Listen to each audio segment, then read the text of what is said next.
सालों पहले एक घने से जंगल में कुछ जानवर रहा करते थे। उनमें से एक शेर था और उसकी सेवा में हरदम लोमड़ी, भेड़िया, चीता और चील रहा करते थे। लोमड़ी को शेर ने अपना सेक्रेटरी, चीता को अपना अंगरक्षक और भेड़िया को गृह मंत्री बना रखा था। इसके अलावा चीता दूर दूर की सारी खबरें लाकर शेर को देता था, यानी वो खबरी का काम करता था। इन चारों को भले ही शेर ने अच्छे अच्छे पद दे रखे थे, लेकिन दूसरे जानवर इन्हें चापलूस मंडली कहते थे। सबको पता था कि चारों कोई काम करे चाहे न करे, लेकिन शेर की चापलूसी खूब अच्छे से करते हैं। रोजाना चारों जानवर शेर की बड़ाई करते, कुछ शब्द कह देते जिससे वह खुश हो जाता। इन सब के चलते जैसे ही शेर कोई शिकार करता तो वह अपना पेट भरने तक खाने के बाद अपने चारों दोस्तों को वह खाना दे देता था। इसी तरह लोमड़ी, भेड़िया, चीता और चील की जिंदगी बड़े ही आराम से कट रही थी। एक दिन खबरी चील ने अपने चापलूस दोस्तों को आकर बताया कि काफी देर से सड़क के पास में एक ऊंट बैठा हुआ है। भेड़िया ने सुनते ही पूछा कि क्या वो अपने काफिले वालों से बिछड़ गया है। चीते ने इस सवाल को सुनते ही कहा कि चाहे जो भी हो, उसका शिकार हम शेर से करवा सकते हैं।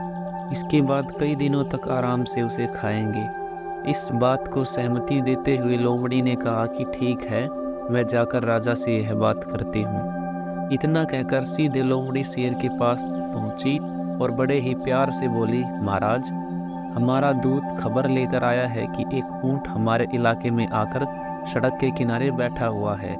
मुझे किसी ने बताया था कि मनुष्य जिन जानवरों को पालते हैं उनका स्वाद काफ़ी अच्छा होता है, एकदम राजाओं के खाने के लायक। अगर आप कहें तो यह ऐलान करवा दूं कि वह ऊंट आपका शिकार है।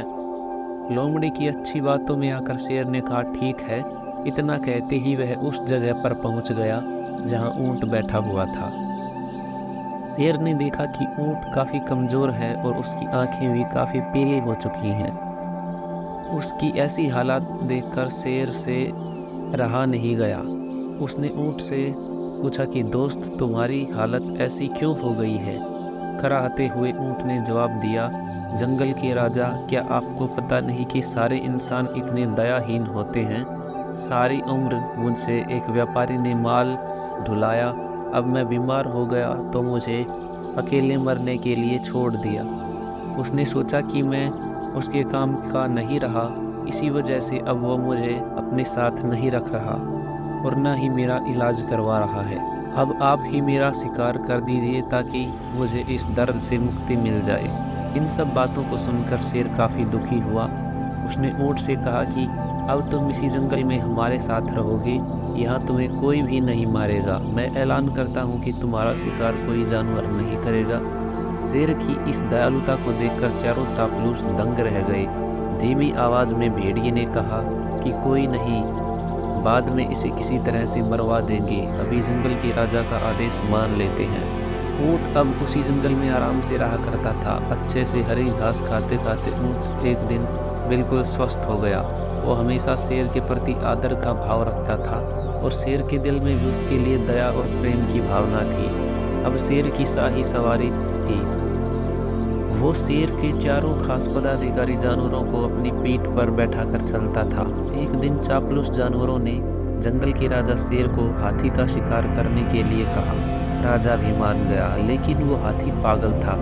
उसने शेर को बुरी तरह से पटक दिया। इसी तरह से शेर पागल हाथी से बच तो गया, लेकिन उसे काफ़ी चोट लग गई। अब बीमार शेर बिना शिकार किए किसी तरह से अपनी ज़िंदगी जीने लगा। उसके सेवक भी भूखे थे।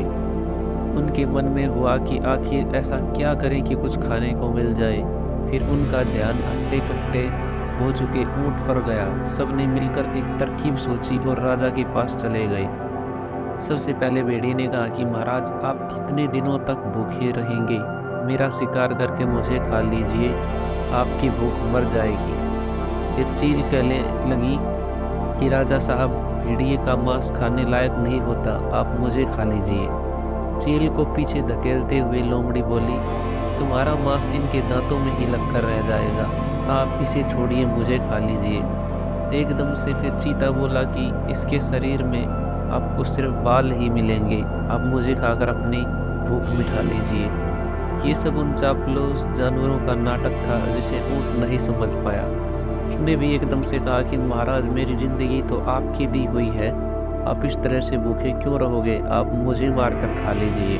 चारों चापलूस जानवरों को इस बात का इंतज़ार था। उन्होंने एकदम कहा कि ठीक है महाराज, आप ऊँट को ही खा लीजिए। अब तो ये खुद ही कह रहा है कि मुझे खा लो। इसके शरीर में मांस भी काफ़ी ज़्यादा है। अगर आपकी तबीयत ठीक नहीं लग रही तो इसका शिकार हम कर देंगे। इतना कहते ही चीते और भेड़िए ने मिलकर एक साथ ऊँट पर हमला कर दिया। कुछ ही देर में ऊँट की मौत हो गई।